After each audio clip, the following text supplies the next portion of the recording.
Bienvenue dans l'après-midi du séminaire de la journée consacrée à la compréhension des hommes. Ce matin, nous avons vu ensemble un certain nombre de... Oula, c'était dense ce matin. C'était conceptuel. Si vous avez loupé la matinée, évidemment, math-consulting.fr, math-consulting.fr pour vous la procurer. Au programme de cet après-midi, un gay est-il un hétéro qui a bugué, des injonctions paradoxales, de l'ésotérisme et de l'incommunicabilité. Voilà. Si vous êtes un malin, vous êtes déjà VIP, ou encore mieux, VIP intégral, et vous bénéficiez de tous mes séminaires toute l'année, plus des phone coaching, plus une messagerie, plus différents contenus divers et variés pour une somme modique. Deux séances de psy par mois ou une selon là où vous habitez.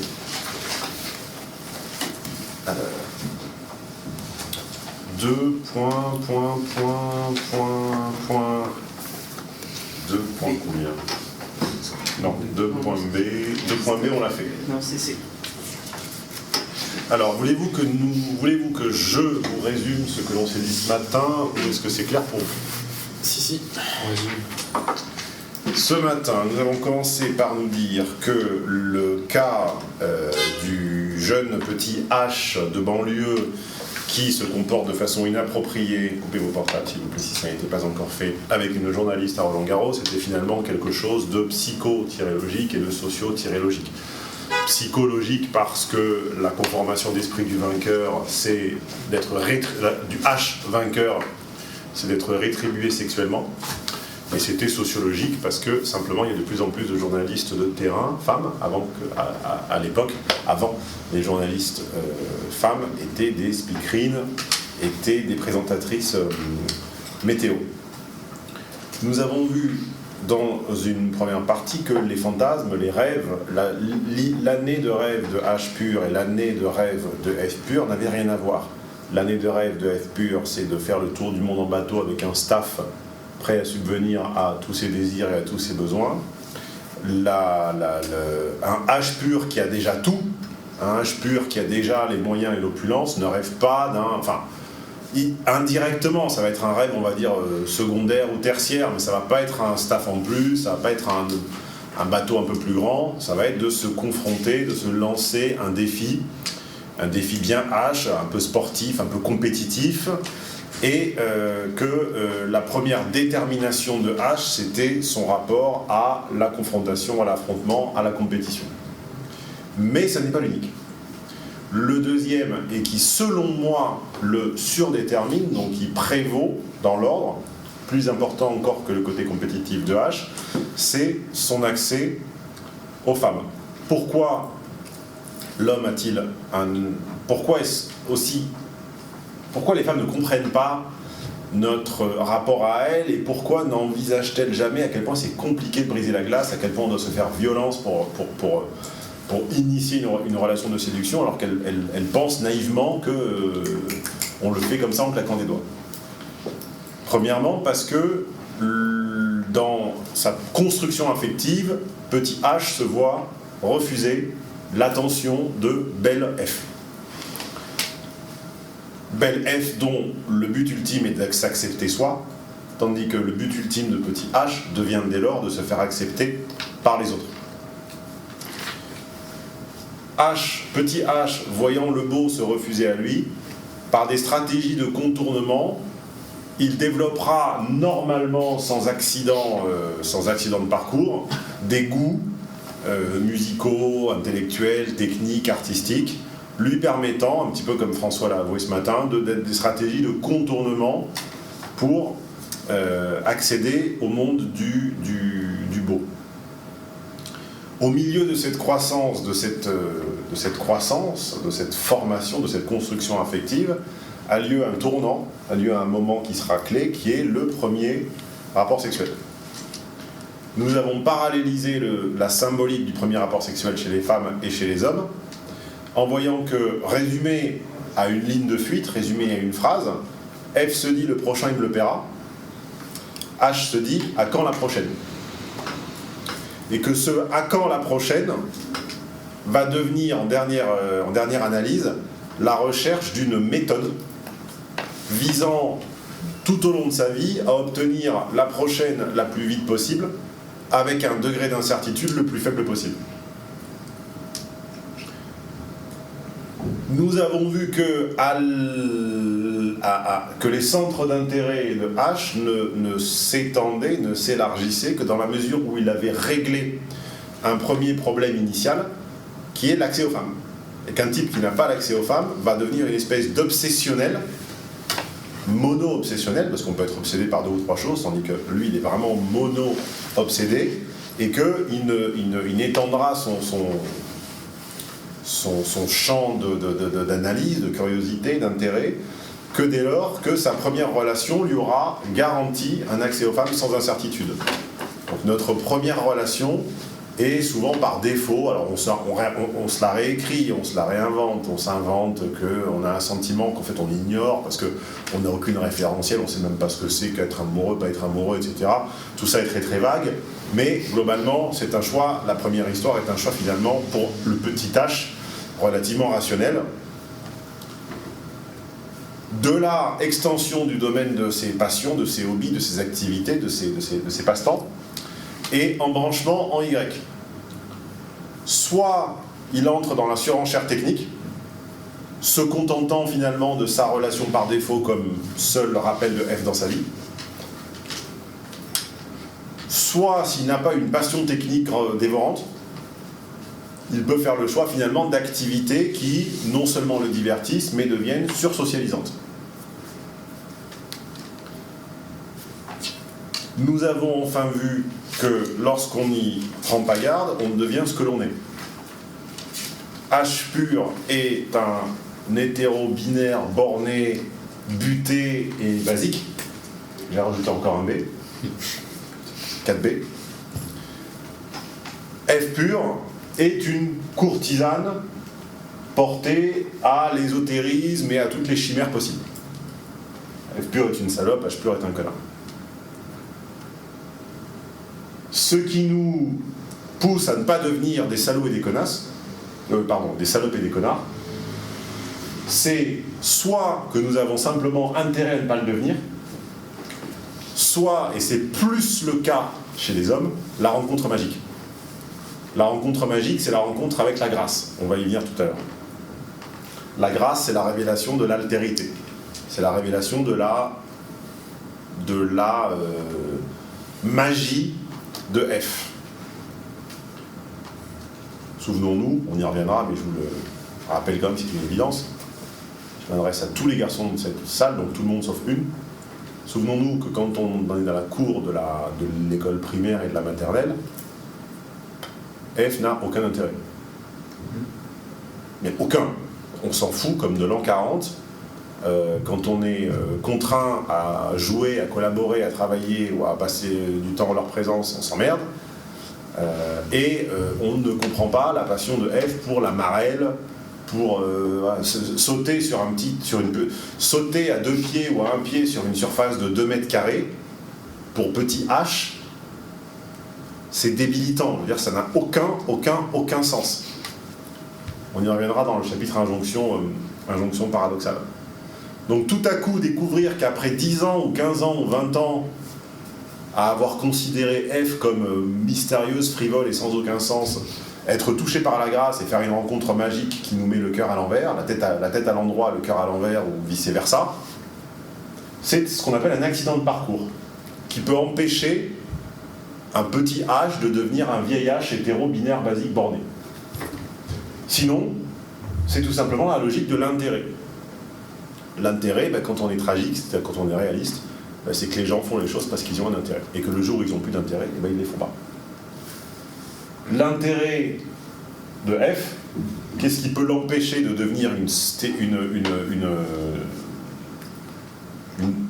courtisane stéréotypée, une femme entretenue stéréotypée? Qu'est-ce qui empêche F de devenir une femme entretenue? La volonté de liberté. Liberté, autonomie, libre arbitre. Donc, pour infléchir F, il faut lui promettre la liberté. C'est-à-dire faire des promesses. Il faut lui parler de futur, de liberté, de promesses. c'est typiquement l'archétype du rebelle. C'est l'arme, le panel, j'allais dire le panel, le panel de séduction du rebelle, vrai ou faux, en général c'est un faux rebelle, c'est ma chérie, je te vois contrainte dans un monde qui n'est pas fait pour toi, déménage, viens avec moi, pars sur l'arrière de ma moto, dans un monde sans contrainte. Alors là, la petite fille un peu fleur bleue n'est pas forcément outillée intellectuellement pour lire que c'est de la manipulation de bas étage. Boum, boum, boum, boum, boum, boum. On me promet un monde sans contrainte. Enfin, elle vote extrême gauche aussi. Hein. On est tous égaux, on va faire l'alliance bolivarienne et tout va bien se passer, quoi. Vegan, enfin la totale. Qu'est-ce qui suscite, qu'est-ce qui attise l'intérêt de H? H ne commence à s'intéresser, j'ai déjà dit 1500 fois, aux relations humaines que quand il se prend des gamelles. Sinon, il s'en fout. Il s'en contrefout. Essayer d'expliquer la psychologie à un homme qui ne souffre pas, qui n'a pas été quitté, qui n'a pas eu un divorce ou deux dans les pattes, qui n'a pas vu une personne disparaître de sa vie ou se refuser à lui, s'en bat les reins. Donc ce qui motive H à ne pas devenir un binaire de base borné, buté, boiteux, j'ai encore ajouté un B, c'est les échecs, il faut que ça foire, il faut que ça marche pas. Échec et dysfonctionnement, c'est la même chose. Bon, échec, c'est le même mot, c'est le même sens. Donc, pour séduire H, pour comprendre la psychologie de H, si vous êtes dans la vente, dans le commercial ou dans le marketing, H, il faut attendre qu'il soit coincé pour le choper. Il faut attendre que son produit ne fonctionne pas, que son client n'achète plus, que son produit ne marche pas, qu'il y a un problème.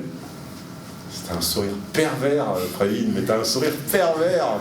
Tu jouis, on a l'impression que t'es en train de faire signer un contrat d'assurance bien fort. C'est exactement ça. J'étais en train de me demander, mais justement dans ce cas de figure, comment est-ce que je peux juger qu'il est coincé là, Pépère? Comment je peux vendre un contrat moisi? C'est exactement ça. Et deux, il faut lui proposer non pas une solution, c'est trop simple une solution. Un système. Un système, c'est une solution qui se répète. Un système, c'est si vous achetez ces lunettes, c'est pas parce que c'est les lunettes à la mode, ou parce que c'est les lunettes que tout le monde a cette saison. C'est pas parce que c'est les lunettes que porte une star. C'est pas parce qu'elles ont une certaine marque. Non, ça c'est des arguments de F. L'argument de H, c'est ceci est la dernière paire de lunettes que vous allez acheter de votre vie. Celle-ci répondra à tous vos besoins. Vous n'aurez plus jamais à changer de lunettes. C'est faux, ça va durer 1 an, même 2 ans. Mais c'est l'argument pour vendre à H. C'est pas quand vous faites les courses, vous faites votre shopping et qu'un vendeur, en général gay, parce qu'ils sont à 90% gays, vous dit c'est la tendance et c'est la saison, vous n'en avez rien à battre. Vous n'en avez rien à foutre. Voilà. Si je vous dis par contre, arrête d'acheter tes polos de merde là, achète une autre marque. Parce que cette marque-là, tu vas la garder toute ta vie. Tu n'auras plus jamais à changer de polo. Tu en achètes 5 et tu les gardes toute ta life. Ouais. Ben voilà. Ouais. Voilà pour le résumé de ce matin, oui. Quand je faisais mes études, j'ai été confronté, j'étais en école d'ingénieur en informatique, donc je te laisse imaginer le type de public que j'avais autour de moi. J'imagine pas du tout. Pas du tout. Non, jamais. Donc beaucoup d'hommes qui étaient quasiment tous dans une situation d'échec complet avec les femmes. C'est étonnant. C'est étonnant. C'est-à-dire, mais rien de chez rien. Ouais. Et Je parle pourtant, d'école d'ingénieur en mécanique. Hein. voilà, donc tu vois à peu près. Ouais, je vois bien. Et pourtant, quasiment aucun, à part peut-être 1 ou 2 qui sont les amis que j'ai gardés de cette époque, aucun ne s'intéressait, n'avait l'idée de s'intéresser aux relations hommes-femmes, au développement personnel, à des choses comme ça. Comment ça se fait, ils étaient tellement dans leurs jeux vidéo qu'ils avaient leur monde à part et que ça leur Je pense que suffisait. tes amis informaticiens ne savent même pas que ça existe. Mais un jour, un lien, un message, quelqu'un leur en parlera, et à la mesure de ce qu'ils se sont pris comme cadenas, ils iront voir. D'accord. Mais par contre, si c'est le genre de profil que j'imagine, ils vont aller à 90% sur un faiseur de système, ou à 95% sur un faiseur de système. Pourquoi ? Parce qu'ils veulent que une personne crée un système constituant une solution à vie à un problème et ne plus jamais en entendre parler. Ils ne veulent pas creuser sur des années une discipline, un enseignement, une matière, quasiment un cours sur quelque... Non, ils ne veulent pas. Ils ont une barrière, ils ont un obstacle. Il faut que cet obstacle soit levé. H pur fonctionne par je lève l'obstacle, je franchis l'obstacle, et il ne faut plus jamais que ça se reproduise. Donc après de là, de choix, je me mets une relation par défaut avec un demi-boudin vaguement passable. Je check la case dans ma tête, enfin sur ma to-do list, sur ma feuille de route. Je coche la case, c'est bon, j'ai une relation. Et je me geekise encore plus, parce que de toute façon, ma case femme, c'est bon, je l'ai. Et ils couplent même parfois avec rencontre magique. C'est-à-dire, dès la première, c'est la bonne, je me monte toute une histoire. C'est ce que je disais. Après, tu peux t'inventer que tu as tellement de chance dans la vie que sur 3 milliards de femmes, allez, 3 milliards, 1 milliard, t'enlèves les 2 milliards qu'on rencontrera jamais au fin fond de l'Inde, etc. Sur des centaines de millions de femmes, bizarrement, la meuf qui était assise à côté d'elle dans l'amphi, putain, c'est la bonne, quoi. Je veux dire, c'est quand même merveilleux, quoi. J'en connais qui se sont montés le truc là-dessus, complètement. C'est comme tu cherches un appartement, moi je connais des gens, ils prennent le premier. Ah, c'est magique, je l'ai vu. Moi j'ai déménagé 4 fois sur les 15 dernières années. J'ai jamais pris le premier. Mais jamais. À la fin j'ai mis 5 mois. Après j'ai un appartement qui déchire, mais j'ai jamais pris le premier, ça n'existe pas, c'est pas possible. Donc ça c'est la stratégie. Quelle était la question ? La question c'est pourquoi est-ce que ces gens que j'ai côtoyés qui étaient vraiment dans une situation d'échec complet avec les meufs n'ont pas embrayé sur... Le jour où tu leur mettras la bonne pub, la bonne brochure, le bon lien, la bonne photo, disant la méthode PRINCE, au hasard, ou la méthode MYSTERY, ou la méthode SPIKE, ou la méthode ce que tu veux, va vous permettre de résoudre un problème pour toujours en 1 heure, ou en 2 heures, ou en 3 heures. Ils seront dedans. Ouais, d'accord. Par contre, il faut que ça soit délivré et packagé sous forme d'une méthode. Pas sous la forme d'un débat, d'un cours magistral, d'une discussion psychologique, philosophique, sociologique. Ça ne les intéresse pas, les binaires. Ils s'en bat les couilles de ça, le binaire. Il veut une femme, il ne veut pas un cours, il ne veut pas une feuille de papier, il ne veut pas une discussion, il ne veut pas un débat, il ne veut pas un échange, il ne veut pas une messagerie, il ne veut pas des phone coaching, il veut une méthode pour avoir une femme. Si possible à peu près jeune, si possible de sa tranche d'âge, accorte et avenante, voilà. D'accord. Qui lui ouvre les bras et les jambes. Voilà. Le binaire de base, c'est tout ce qui l'intéresse.